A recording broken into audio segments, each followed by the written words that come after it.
Hello. Are you going to be senior counsel for Amity? Yes. Great, excellent. And who is your junior counsel? Gausia Banu.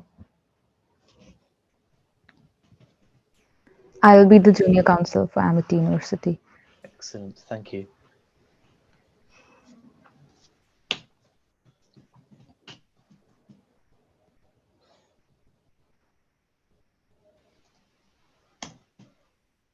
And senior counsel for Middlesex L? Hi, I'm the senior counsel for Middlesex L, for the respondent. That's right.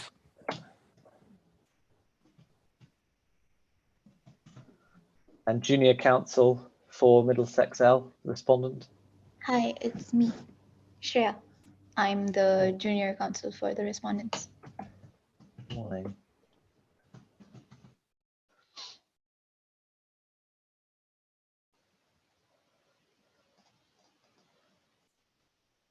We'll just wait a couple of minutes.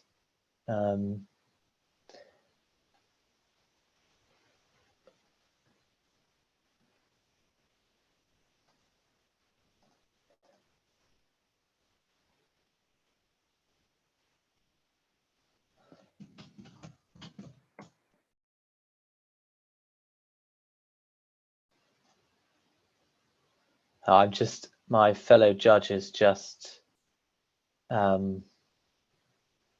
sorting out his Zoom link.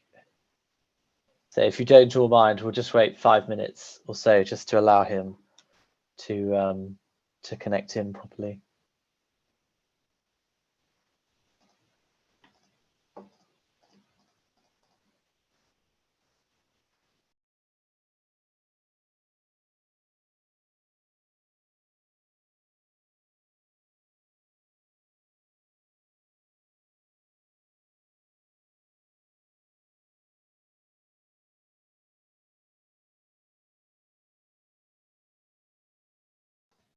Just for timekeeping purposes, Amity, are you going to divide up your time in the usual way? So you're going to have sort of 17 minutes for your submissions, reserving 5 minutes of rebuttal, or are you going to deal with it differently? We'll be having 18 minutes for the oral submissions and 4.5 for the rebuttals. That's fine.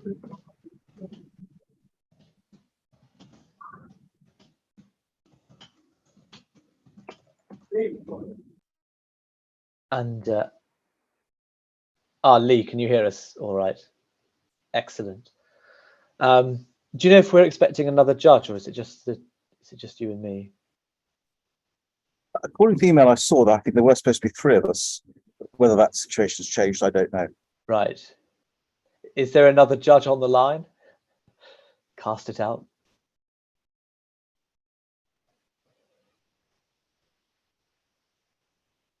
If not, then I minded to suggest that we just press on. Before we do, Middlesex L, are you going to divide your time equally between senior counsel and junior counsel, or are you going to divvy it up differently?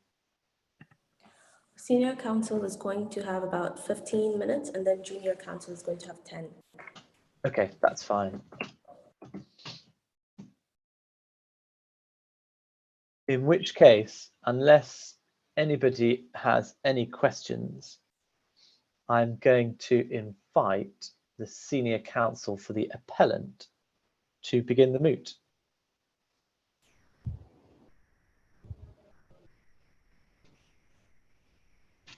May I please quote, Your Lordships? My name is Faiza Farhana, and I appear on behalf of the appellants in this instant case with my learned junior Gausia Banu. Your Lordships, I'll be addressing the first ground of appeal, that is, the Court of First Instance had erred in maintaining that they had jurisdiction under Articles 5A1B of the Judicial Authority Law No. 12 of 2004. While my co-counsel shall address the second issue, which is the Court of First Instance erred in concluding that for the purpose of satisfying Article 37(1)A of the DFC contract law, it is sufficient that the respondents show a reasonable trader with the knowledge of the circumstances would have concluded that the disputed trade was the result of an error. Your Lordships, before I begin, would you appreciate a brief summary of the facts? Please, a very brief summary. Yes, Your Lordship. Your Lordship, Clevity is a digital platform which enables for cryptocurrency trading. It is operated through a distributed ledger technology with nodes operating across different parts of the world. One such node is located in DIFC. Moreover, it also enables users to undertake algorithmic trading. So two such users on the platform are the parties to our instant case. Mr. Litwin, who lives in Oman, and he uses an algorithm by the name of beta to sell at the average price. In the absence of other users, he can sell at a highly inflated price. On the other hand, Ms. Razrani, she buys at the best possible price through her algorithm alpha. Your Lordship, on 10th June 2022, due to the glitch on the platform, only those users who had above $100,000 can engage in trade. As a result, only alpha and beta was able to do so as they had that cash margin. So this trade was concluded between them when Mr. Payne had offered and Ms. Razrani had accepted. However, both of them were asleep when this trade had concluded. Upon awareness, Ms. Razrani had issued proceedings in the DEC code DEC code, and the DEC code had held that, firstly, it had jurisdiction under Article 5A1B, and secondly, there was a relevant mistake under Article 37(1)A of the DIFC contract law, Your Lordship. Your Lordship, if that suffices you, may I please proceed with my submissions? Your Lordships, in regards to my first ground of appeal, I have two submissions to make. First of all, the presence of a node in DIFC doesn't allow for the operation of Article 5A1B. Your Lordships, this is because transactions on a distributed ledger technology, they occur on a virtual medium of the internet. So they cannot pertain to a specific geographical location. Moreover, a presence of a single node in DIFC cannot conclude that the contract was agreed or performed in there. Article 5A1B clearly states a partial performance, execution, or conclusion. However, can I just interrupt you in your submissions there? You say that there was no that the transaction took place on the internet and therefore has no geographic location whatsoever.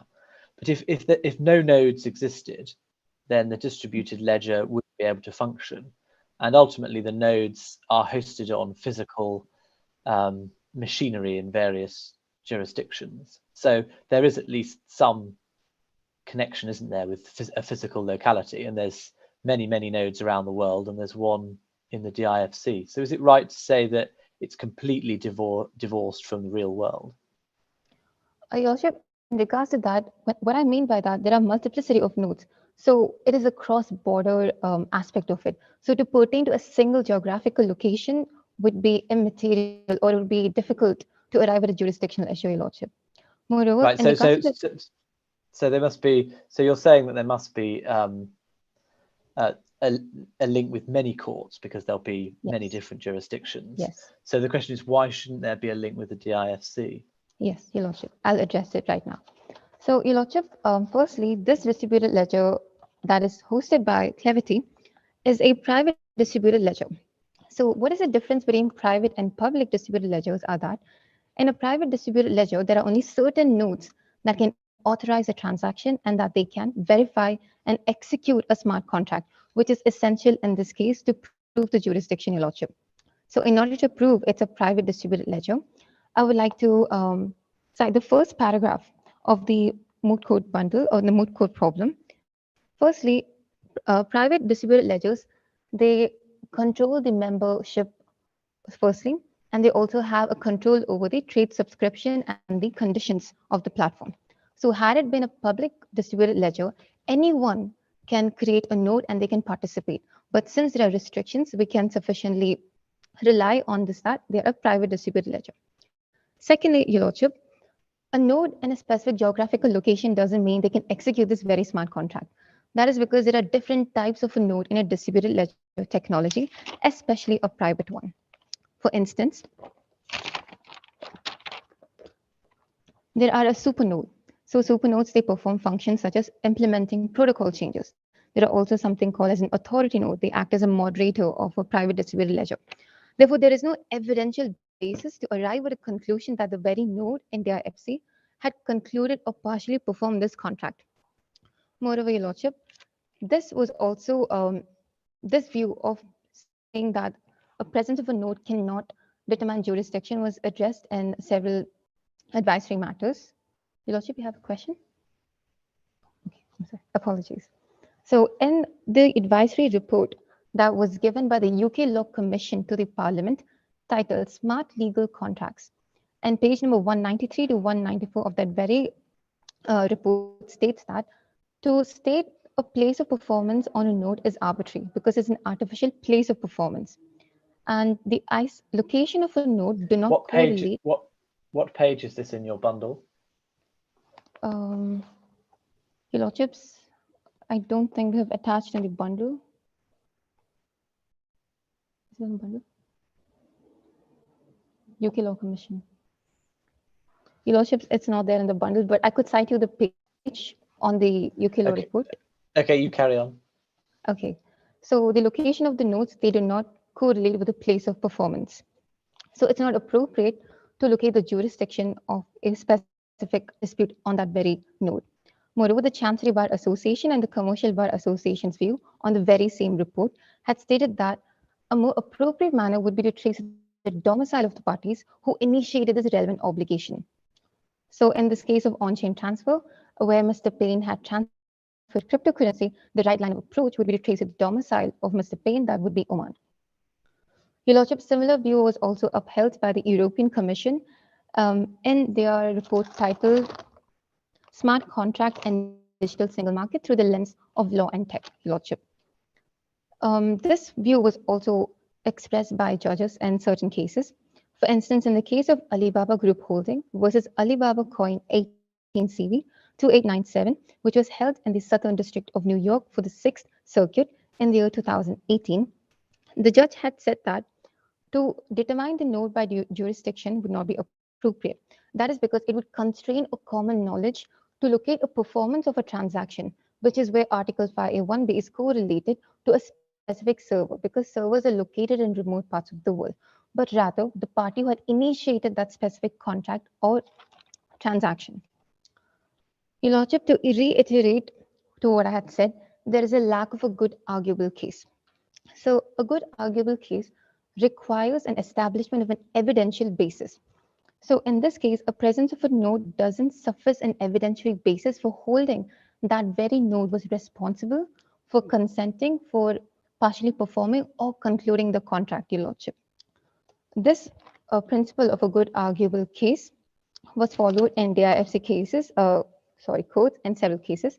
For instance, in the case of Abraj Investment Management Limited, Abraj Capital Limited versus KPMG Lower Gulf Limited. So in this case, it was in regards to an audit transaction, and they had the reports of the audit transactions and signature, which was concluded in DIFC as an evidentiary basis to make the case of good arguable case. Your Lordships, there is no evidentiary basis in this instant case. Furthermore, there is also a lack of an opt-in clause, Your Lordship. Apologies. There is also a lack of an opt-in clause. So when there is no exclusive jurisdiction, had the parties intended to elect the jurisdiction of DIFC, they must have an opt-in clause, which is stated in Article 582 of the Judicial Authority Law number 12 of 2004, but there is an absence of such clause as the facts of the case are quite silent. In the case of Lotto Electric, but what does that really affect the analysis? Because the court's jurisdiction is not exclusively elective. So cases can fall within the DIFC court's jurisdiction, even where no party elects to have the case heard by the DIFC. It simply falls within Article 5A1 of the Judicial Authority Law. So the fact that the parties didn't enter into an agreement to give the court jurisdiction is surely neither here nor there, is it? What relevance does it have to assessing whether 5A1 is satisfied? Your Lordship, it is because it's an ancillary matter. It's not of prime importance. I would agree to that. However, since there is no exclusive jurisdiction and the fact there is no opt-in clause further reiterates the fact that DIFC has no jurisdiction, Your Lordship, is just an ancillary matter at hand at best. Can I ask you this, Ms. Farhana? Aren't we getting a bit too worried about things that aren't that important? You've told us, and no one's disagreeing with you, that the nodes are all over the world. The internet has no boundaries. So you can either say that these transactions took place nowhere, or they took place everywhere.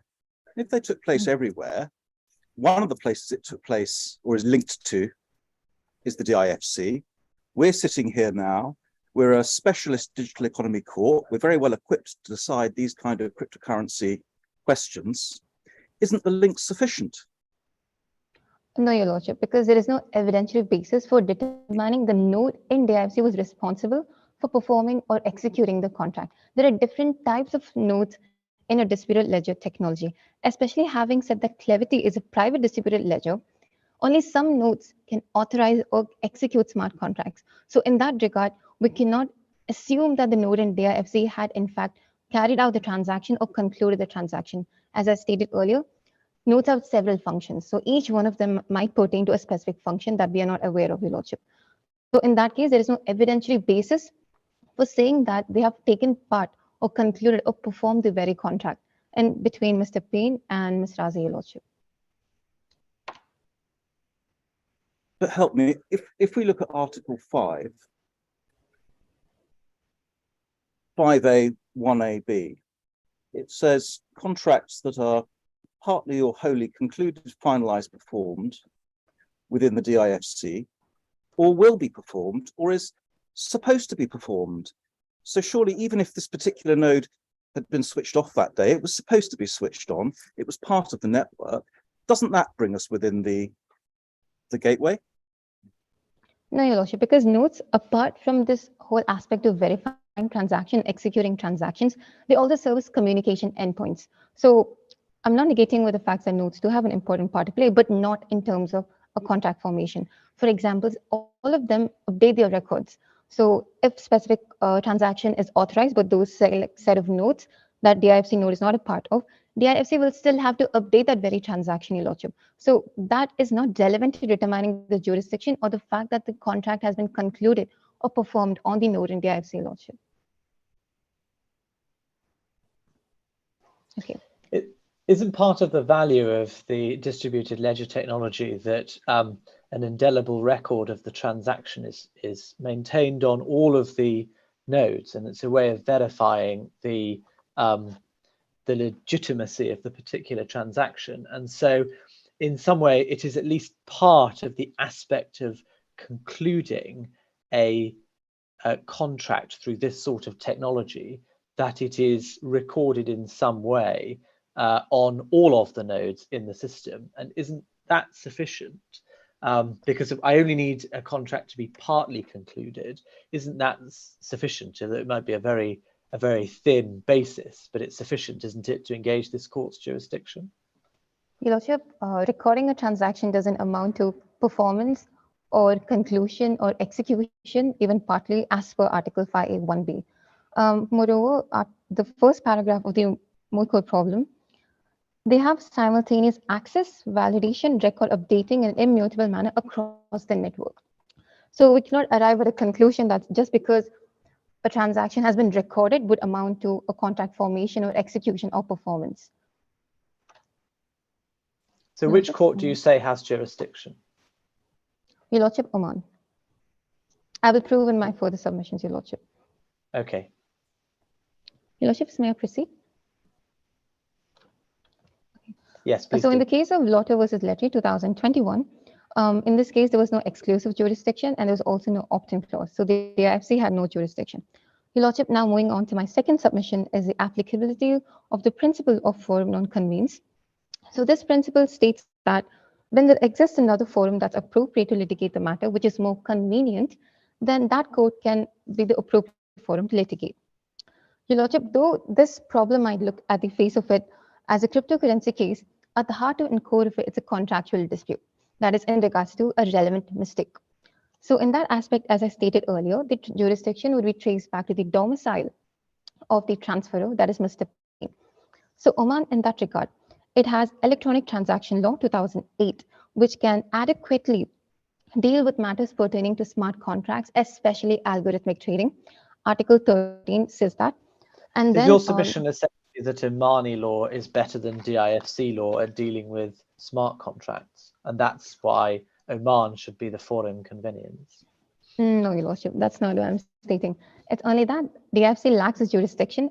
As Mr. Payne is domiciled in Oman, Oman would be a more appropriate jurisdiction, and that they have sufficient legislation to address matters that pertain to this dispute at hand, Your Lordship. Why should his domicile be the governing domicile? If we're going to go by domicile at all, which obviously isn't a feature of Article 5A1, but if we're going to go down this road for the purpose of a forum convenience, why should the defendant's domicile be the relevant domicile? Your Lordship, it was given in the UK Law Commission in the opinion of Chancery Bar and Chancery Bar, apologies, Chancery Bar Association and Commercial Bar Association's view, Your Lordship. And also in the case of Ion Science Limited versus Persons Unknown, one of the aspects how the jurisdiction was determined was the location of the Bitcoin that was prior to the transfer. So in that case, it was England. So it was always the transferor whose domicile was considered rather than the recipient of the transfer, Your Lordship. Lordships, may I proceed? Moreover, Your Lordship, the facts of the case are not clear whether DIFC is the governing law, but even had it been, Omani courts can still litigate the matter. Specifically, Civil Transactions Law, Article 21, it gives effect to the applicable law of foreign countries. So DIFC law can still, governing law can still be executed by Oman. In that regard, Your Lordships, it would be more convenient for the matter at hand to be heard in Omani courts as opposed to DIFC courts. Your Lordship, that concludes my first round of submissions. It was a pleasure arguing in this court. If I may be of no further assistance, I'll now refer this court to my co-counsel. Thank you. Well, before we get to your co-counsel, I think we will hear from senior counsel for the respondent. Yes. Hi.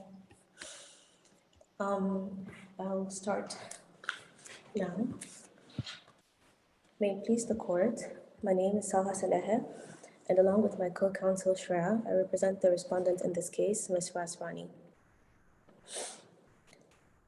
My co-counsel will show that a reasonable person with knowledge of the circumstances would not consider the disputed trade concluded, and that the court did not err in concluding that the disputed trade was the result of an error. I will show that the DIFC court does have jurisdiction and that the court did not err due to Clevity's distributed ledger. I have 3 submissions with me today. First, that Clevity does in fact use a distributed ledger and that one of the nodes is located in a server within the DIFC. Second, that the DIFC node took part in concluding the disputed trade. This will establish that the node took part in the transaction. And third, that although multiple nodes may end up having jurisdiction because of the nature of distributed ledger technology, that the DIFC court will be the one to have jurisdiction over Ms. Raswani's claim.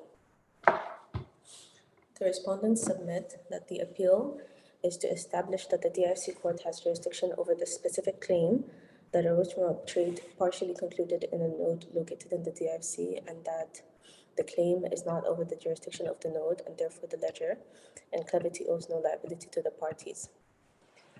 I would also like to make it clear that because blockchain is a fairly new concept in Dubai law, there are a few cases available to me on this subject. I'll move past the facts as they have been stated by my learned friend. My first submission is that the Clevity uses a distributed ledger with one of its nodes located in the DIFC. Distributed ledger technology is a decentralized database managed by multiple participants across multiple nodes worldwide.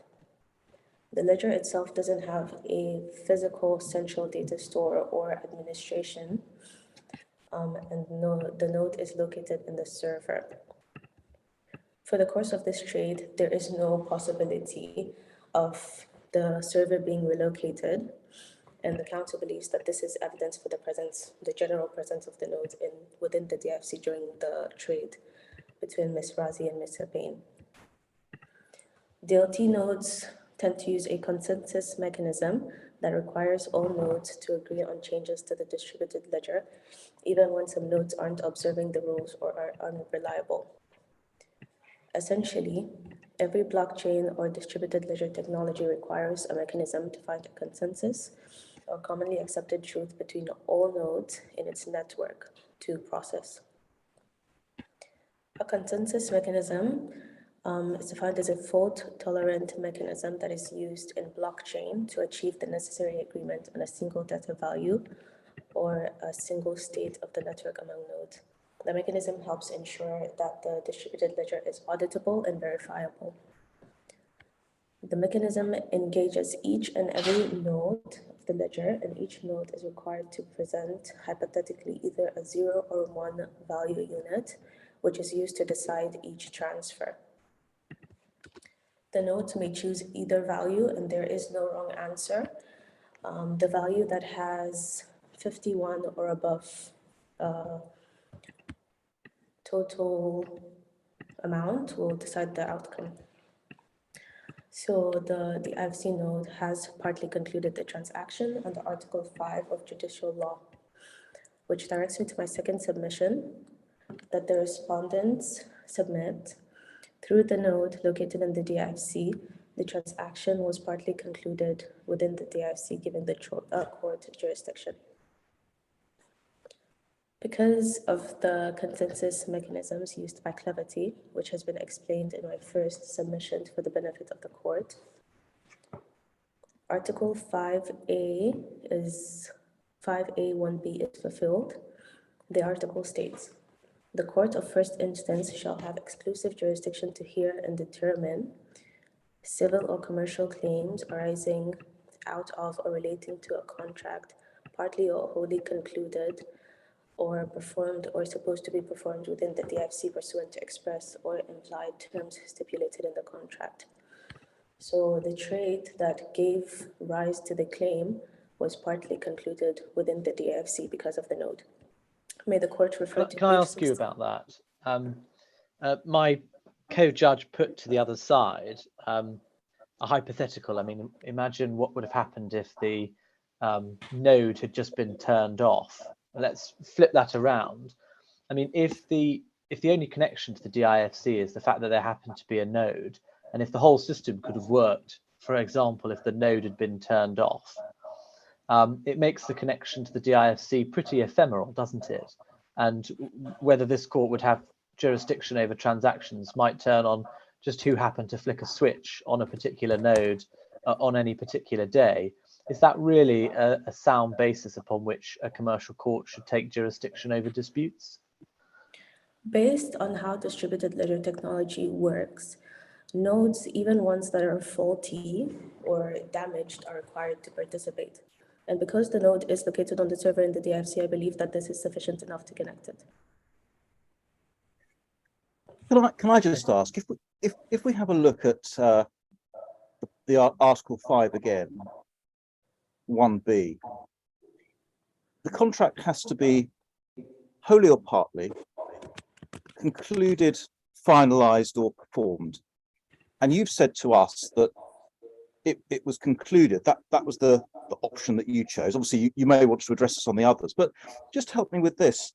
Surely the way the contract is concluded is, on the one hand, we have one party's computer running an algorithm in Oman, and that agrees to do a trade. And we have the other party's computer in Dubai, but not in the DIFC, agreeing to do a trade. And all that's happening is that after those two parties' computers have made that agreement, it's then simply recorded later, after it's already been concluded, on the blockchain. Isn't that what's happening here? No, I believe that during that trade, because Clevity uses a distributed ledger, Clevity's distributed ledger engages all of its nodes during that trade. So the trade was partly concluded because the node took part through the consensus mechanism. That is my submission. But isn't that like saying that if we conclude this contract by letter, doesn't matter which countries the letter passes through. If I receive the letter in the DIFC, then I can say, well, I've received it. It's been served on me in the DIFC. It doesn't matter that they had to pass through Oman or somewhere else to get to me, does it? You see the point I'm making? Yes, I understand, but the distributed ledger doesn't have one like central headquarters or like that presence, the way it operates is through all of its nodes. So even if the final product was from one node to another, all of the nodes still took part. Yeah? Okay. The courts may refer to page 16 for Article 5, if need be. The respondents submit that the words arose out of or related to provide a sufficient connecting factor between the claims against Mr. Payne and the disputed trade that was partly finalized in the DIFC ledger with Clevity's node. To bring those claims within the scope of this court's jurisdiction and in accordance with Article 5 of the Judicial Authority Law. The Council believes that this proves that the DIFC may have jurisdiction over Ms. Razvani's claim that this, yeah. Okay. To reference the case of Al-Karafi and Bank Saracen 2011, which is located in page 14, paragraph 60, just to read that out, the Court of Appeal stated in its decision that the purpose of Article 5 will be to bring within the exclusive jurisdiction of the DIFC courts claims arising out of or relating to a contract where the connecting factor is that the contract has been wholly or partly entered to through a conduct or an event which had taken place within the DIFC. The essence of this provision is that the court is given jurisdiction where there has been relevant activity with regard to the contract or related to it within the DIFC. So what do you say is the relevant activity here? The relevant activity is the trade, and again, the nodes participating in the consensus mechanism to finish it. That's my major submission, and I'm just adding more to support it. The council will now, for the application of this judgment to the facts, the DIFC node acts on behalf of Clevity's ledger in the same way that DIFC branch of Saracen Bank acted on behalf of Saracen Switzerland. The council will now move on to my final submission. The council acknowledges that any court may have jurisdiction where a Clevity node is located and possibly where users reside. The blockchain may be expected to be compliant with an unwieldy number of legal and regulatory regimes because of this. To avoid any further jurisdictional disputes, the inclusion of an exclusive governing law and jurisdictional clause is essential to identify the appropriate governing law. In this case, the parties have agreed that if the DIFC had jurisdiction over the claim, that DIFC law would prevail. The council acknowledges that the parties did in fact agree to this in the written facts of the case. May the court please refer to page 10 to the second highlighted paragraph on the article of Torkin Mains, which reiterates the point that blockchain has the ability to cross jurisdictional boundaries, as nodes on a blockchain can be located anywhere worldwide. This can bring up a complex jurisdictional issue and make it difficult to identify the appropriate set of rules that may apply. The inclusion of an exclusive governing law or jurisdictional clause is essential to ensure that a customer has legal certainty as to the law to be applied and to determine the rights and obligation of the parties to the agreement and which courts will handle any disputes. The council submits that the trading platform requires its members to select the governing law required for the trading rules of the platform, which aims to govern their trades regardless of which jurisdictional members are based in, which jurisdiction the members are based in. The parties' whereabouts and use of algorithmic trading are somewhat insignificant, and transactions were carried out without direct human involvement. The parties did not necessarily enter the trade with open eyes. Additionally, my learned friend had argued that the court with jurisdiction is Oman. However, the facts of the case available to me did not mention, only mentioned a node in the DIFC, and the council has no knowledge of a node in Oman. Unless I can assist my lords Any further, I will pass on to my learned friend. Thank you very much for your submissions. So Thank I think you. we'll now hear Senior Counsel for the Appellant with her reply submissions. Yes. Your Lordship, the Learned Counsel for the respondents failed to establish how the node in the IFC had anything to do with Article 5A1B. Article 5A1B clearly states, whether it's partly or wholly concluded, she had failed to establish how was the contract concluded, finalized, or performed, Your Lordship. Secondly, the consensus mechanism is a method of verification or authorization of a transaction.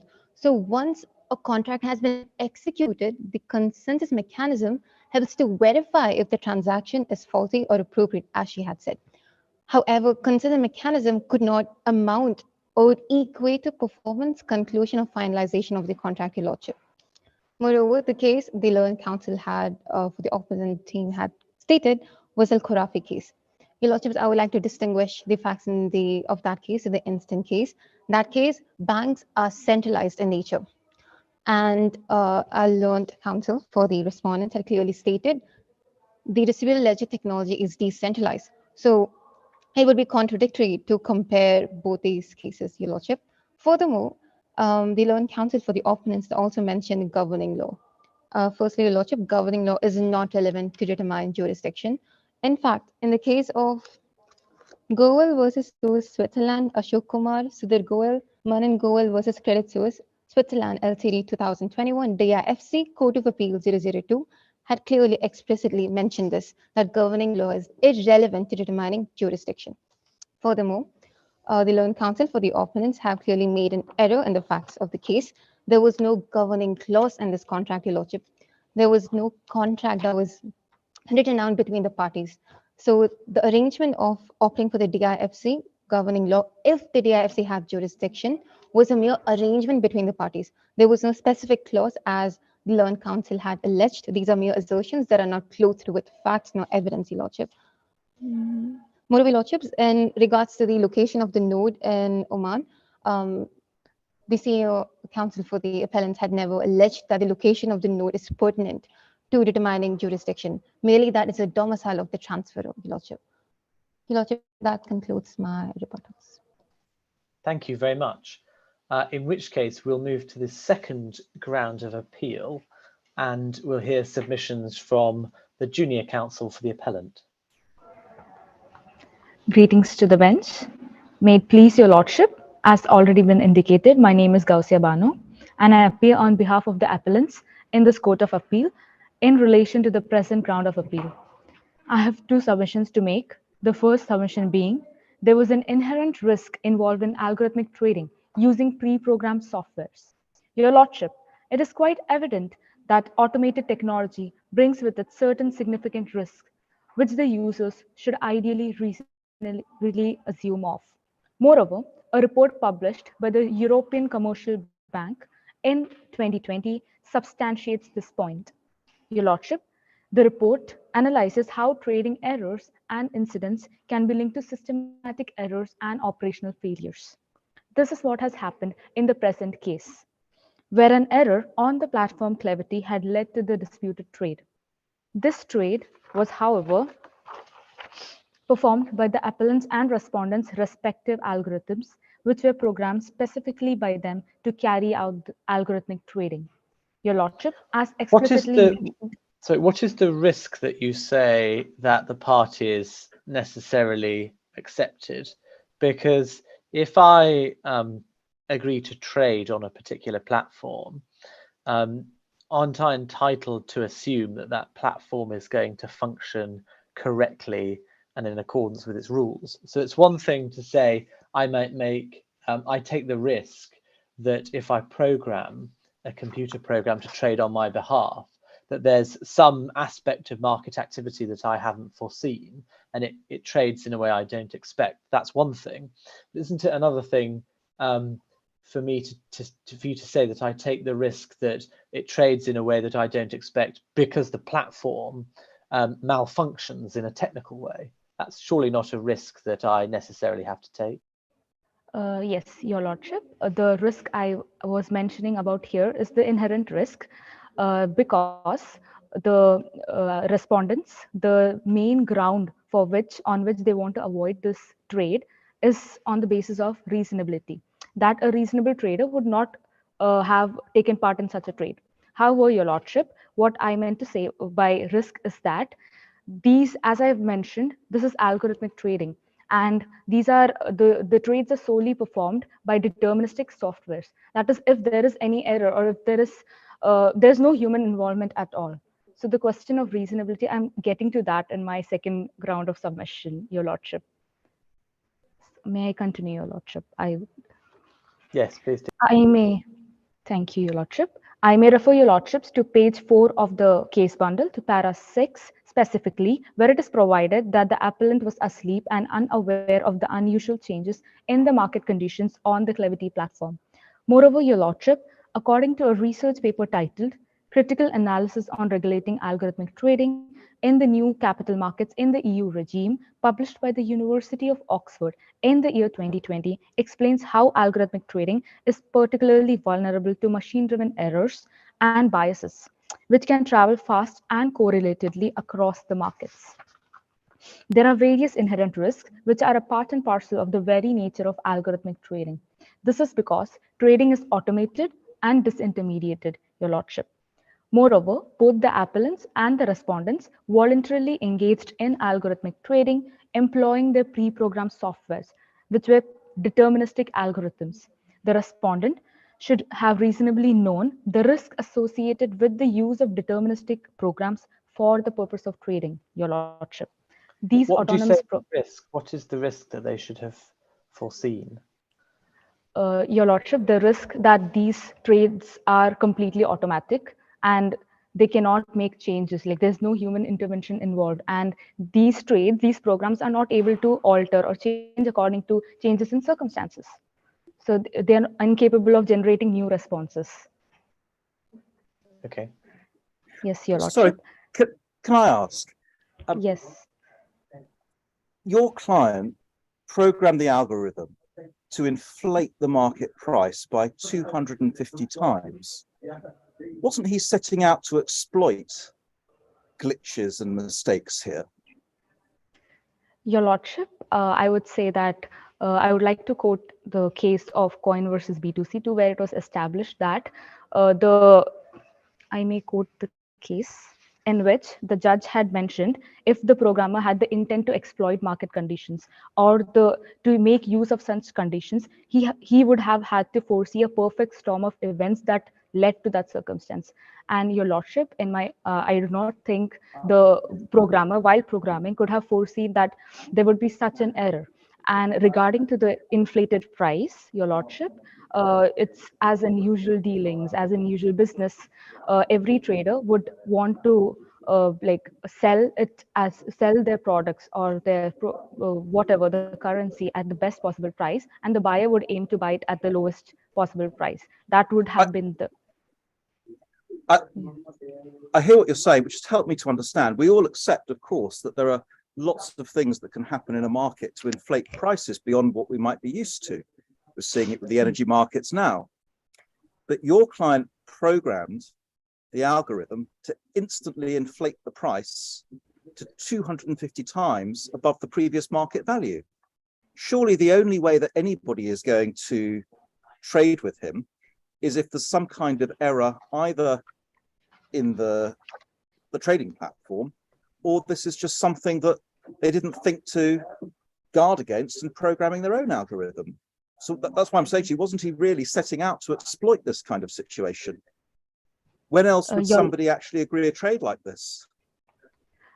Your Lordship, I may refer to the facts of the case, specifically paragraph 4, which states that the beta is programmed so that if there are no other users offering to sell that particular cryptocurrency, that is YAPL, on the Clevity platform, beta automatically offers YAPL for sale at highly inflated price. It's not mentioned the level of inflation, whether it's 250, it's 100. It's just stated that in the absence of any other traders on the market, they would sell their YAPL at the highest possible price.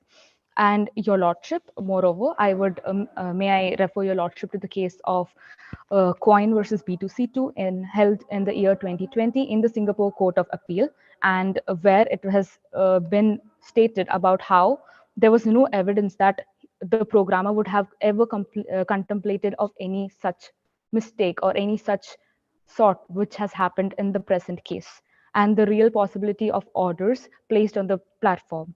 Moreover, there was no sinister motive to take advantage of any errors on the platform. It's just to trade fairly and to have the best profit out of the trades, Your Lordship.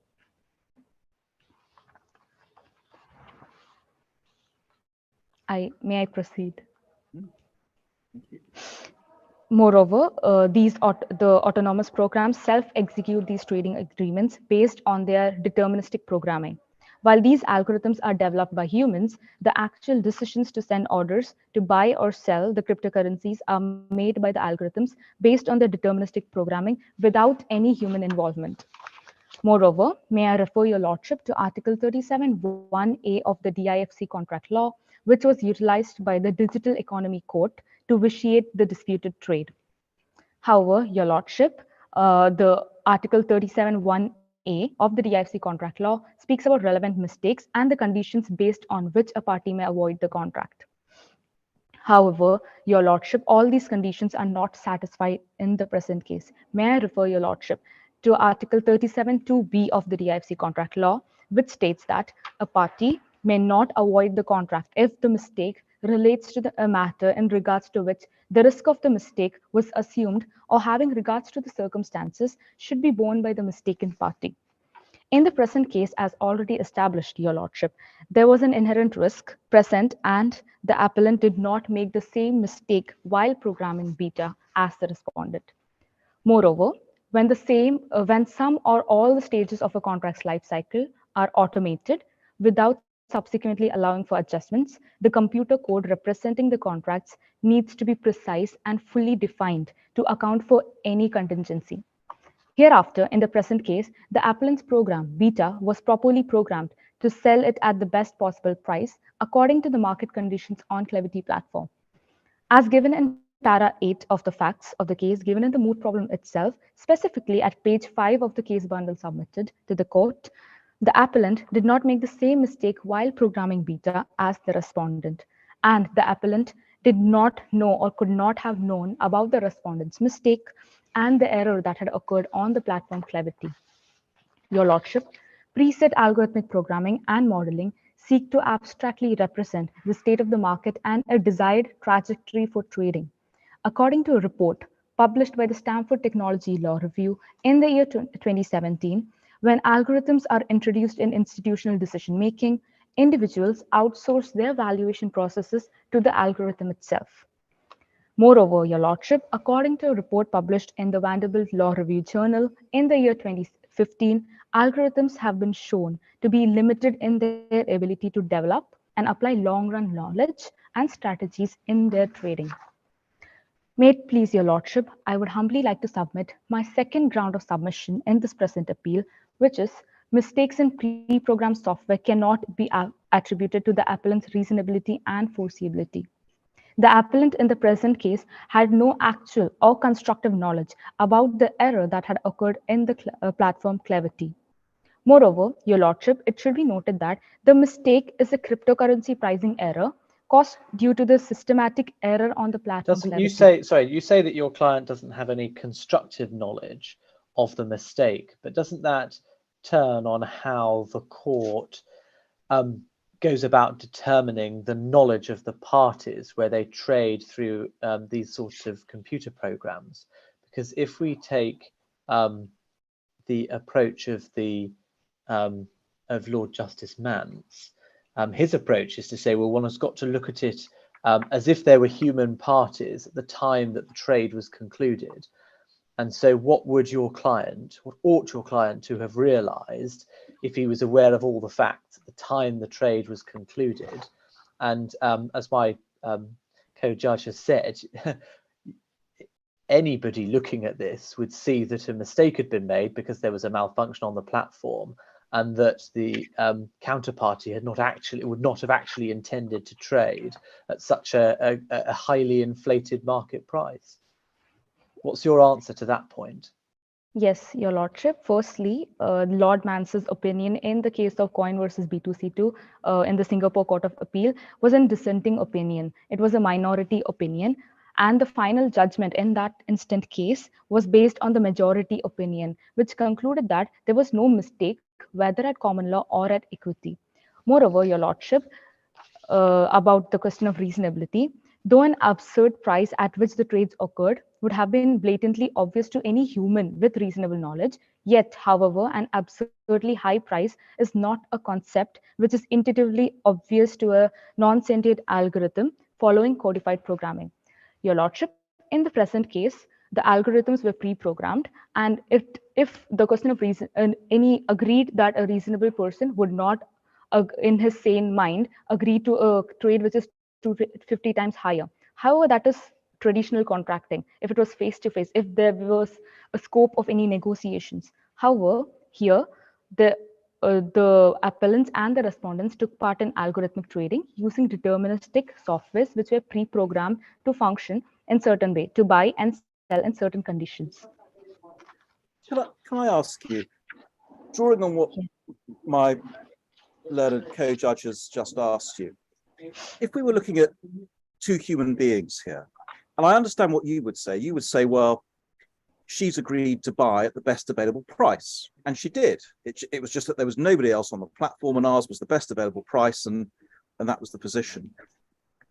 But if it was happening at the time, surely she'd turn around and say, yes, but I didn't mean in that situation. Wouldn't she say that?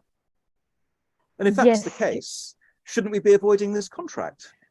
Yes, Your Lordship, that is a mistake on behalf of the respondents to have programmed their software in such a way that if it is above a certain price or if it is in certain conditions, they would not take part in trade. However, the facts are silent about any such presupposition or any such precondition. But isn't what's really happened here that your client's outsmarted the claimant, and you're just asking us to let him get away with it, aren't you? No, Your Lordship. Is what, Your Lordship, I would like to say that there's no ground on behalf of the respondents to state that this trade is void. They do not have any basis to say that the contract has already been performed and the contract is valid. There's no ground on which they could state that this contract is void and they want to reverse the trades. There's no ground on it, and I'm contesting that, Your Lordship. Moving on, Your Lordship, it should be noted that the mistake is a cryptocurrency pricing error caused due to a systematic error on the platform Clevity. May I refer Your Lordships to the cases of Smith versus Hughes in 1871, LR6, QB 597, and Statoil ASA versus Lewis Dreyfus Energy in the year 2008. In these cases, the court justified its conclusion about how the contract cannot be avoided on the basis of unilateral mistake by characterizing it as a mistaken assumption about the circumstances under which the contract was or would be concluded, rather than a mistake to its terms. Furthermore, may I refer Your Lordship to the case of Coin Private Limited versus B2C2 2020 held in the Singapore Court of Appeal. The Singapore Court of Appeal held that there was no unilateral mistake, whether at common law or at equity. The Court of Appeal held that the disputed trades and the trading prices of the cryptocurrencies were a result of deterministic algorithms deployed by B2C2. These algorithms had acted exactly as they had been programmed to do so. In fact, the actual mistake here was a mistaken assumption on part of the counterparties as to how the platform operated. They had assumed that the platform would either always operate as intended, or there would be adequate systems to prevent trading from continuing if the platform operations deviated from the assumed state. The developers of any smart contract must have envisaged the scenarios in which they wanted the programs to act and outlined limits and boundaries as to how it should do so.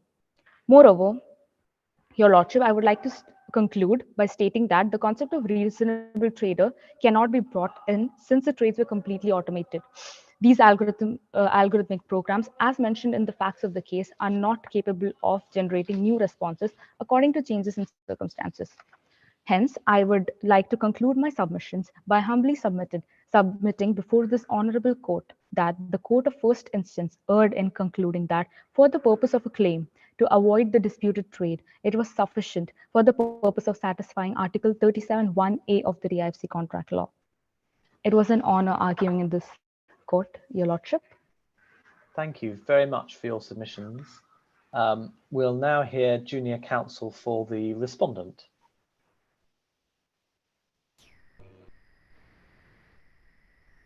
Am I audible? Yes, I can hear you. Okay.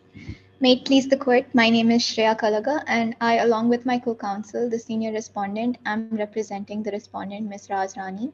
My learned friend and senior counsel, Salha, has already addressed the first jurisdictional ground. I will now restate the second ground. The second ground concerns itself with the question of whether the disputed trade was the result of an error under Article 37, Section 1, subsection A of the DIFC contract law. The respondent wishes for the court to hold the first instance court's judgment on this matter, as the first instance court did not err in concluding that the DIFC court disputed trade was the result of an error under Article 37, Section 1, subsection A.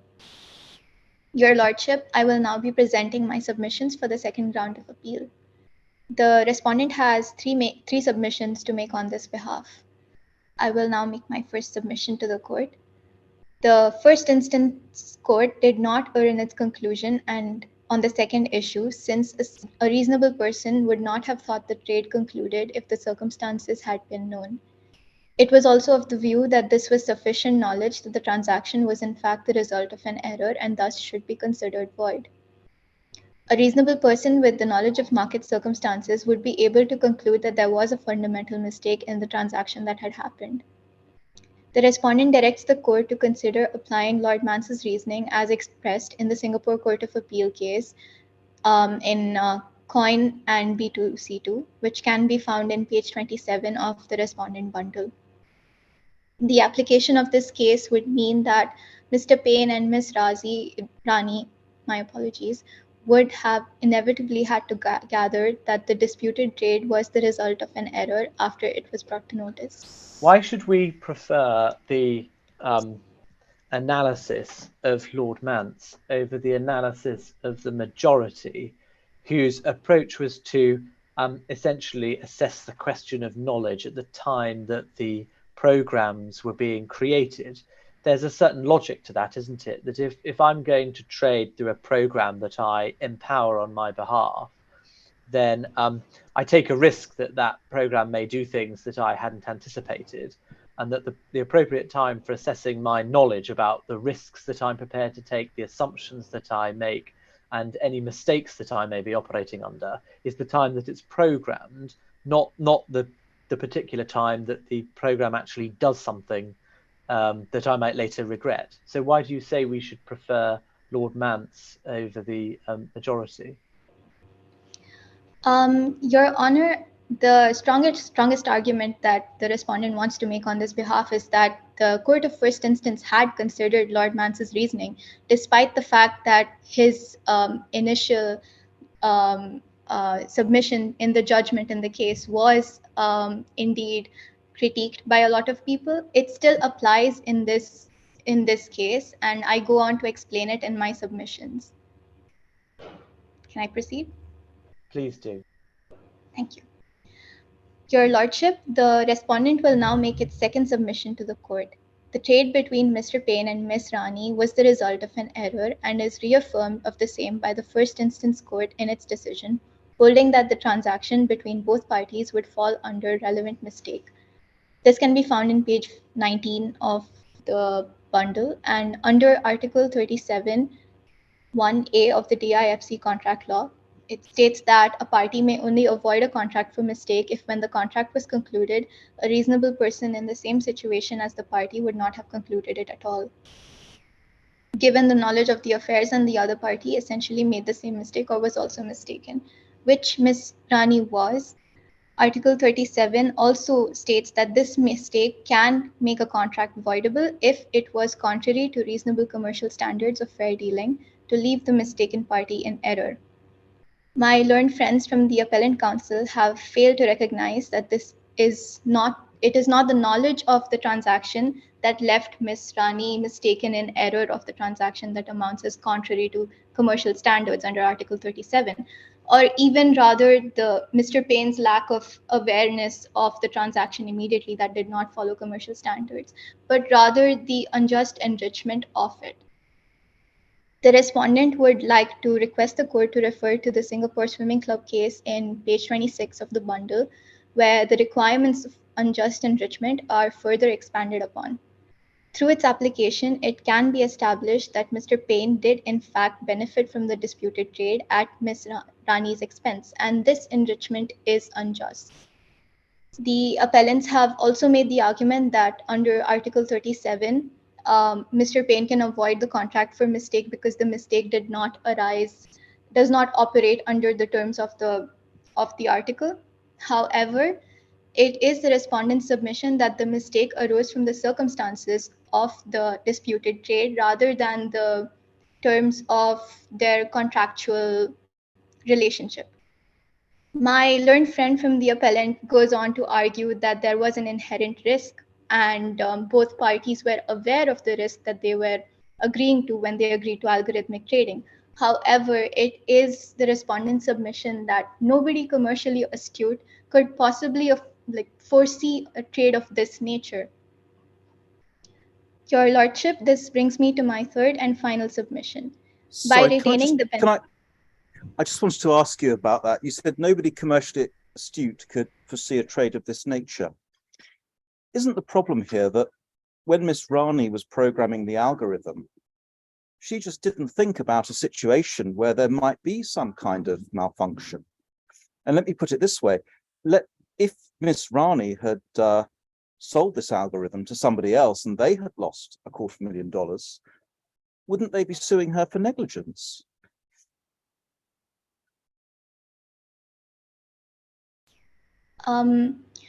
Yes, Your Honor, I agree that when it comes to algorithmic trading, parties know what they're signing up to, and that there is a risk involved in such transactions. But the respondent would have not clearly foreseen a transaction of this nature. It happened at a price that was 250 times greater than the prevailing market prices.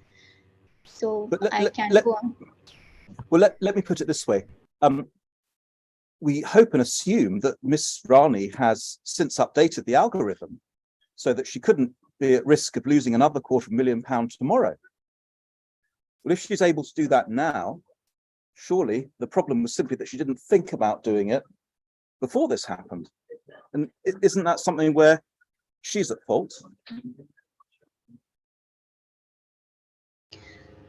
No, Your Honor, I wouldn't say negligence comes in the picture here because it's after all a trading platform and they're agreeing to transactions. They're not agreeing to being robbed off of millions. So can I proceed with my submissions?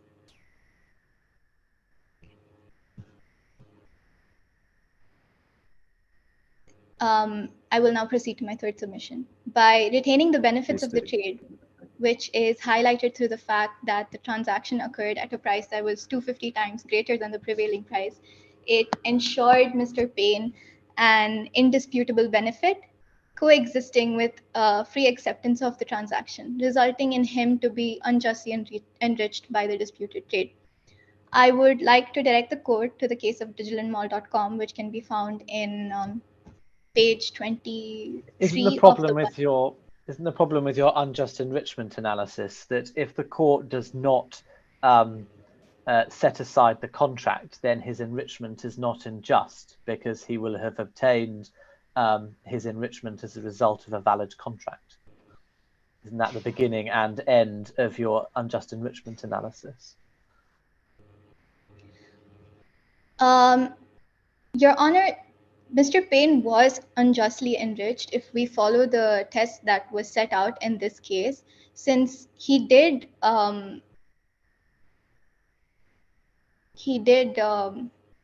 1 second. He did benefit from the disputed trade, and it was at the expense of Ms. Rani, and Therefore, the enrichment is unjust. But those aren't the mere fact that someone benefits at the expense of somebody else does not mean that the benefit was unjustly conferred. So in unjust enrichment, there has to be some factor that renders the conferred, because people confer benefits on people all the time. You know, when I make a gift of money to my daughter on her birthday, I confer a benefit on her at my expense, but no one would say that that was unjust. So there has to be an additional factor. And what I'm saying to you is that if the benefit is conferred on Mr. Payne pursuant to a valid contract, because it's not set aside as a result of a mistake, then there's no unjust enrichment. There's merely enrichment, and the law is quite content with that. Do you have an answer to that? He has still been enriched, and it is his conduct after gathering knowledge of the transaction that can establish that it was that Mr. Payne was enriched by the transaction. And I go on to explain this in my third submission. So can I continue? You can. I'm not sure what that beeping is.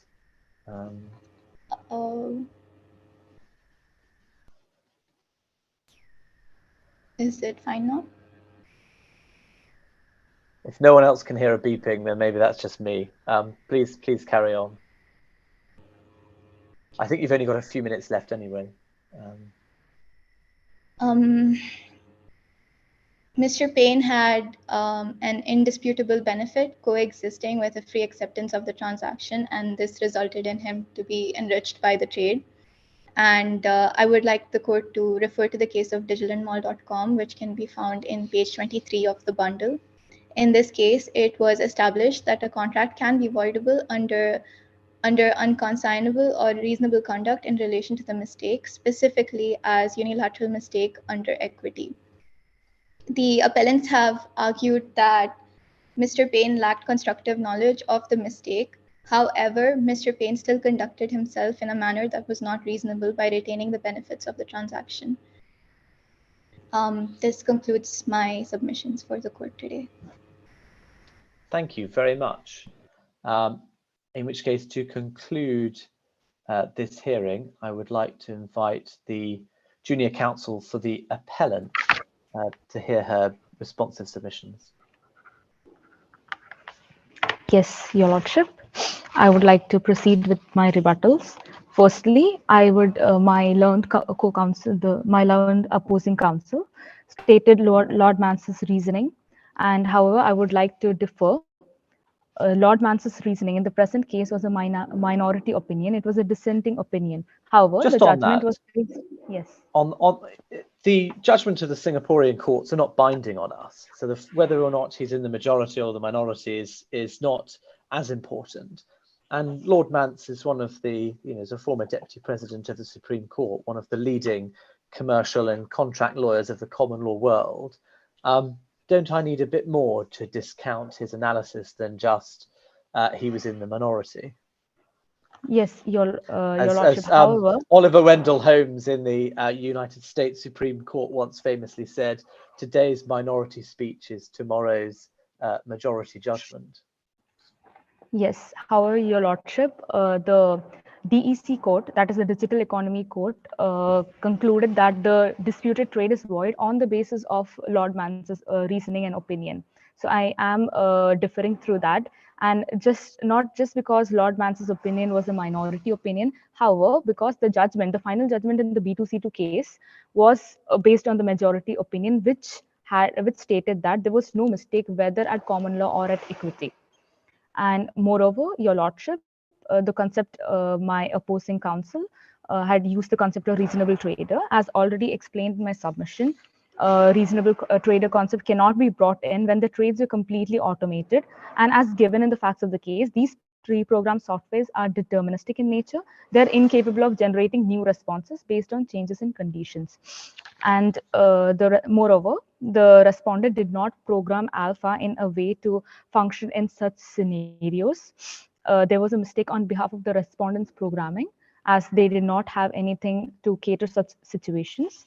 Moreover, Your Lordship, as my learned counsel, spoke about unjust enrichment. However, I would like to differ by stating the same B2C2 case, that is Coin versus B2C2, in which it was held that the concept of unjust enrichment cannot be brought in because the enrichment was a result of valid contract, as already been established, and the respondents have failed to establish that the contract between Ms. Razi and Mr. Payne, that is the appellant and respondent, was invalid at any point.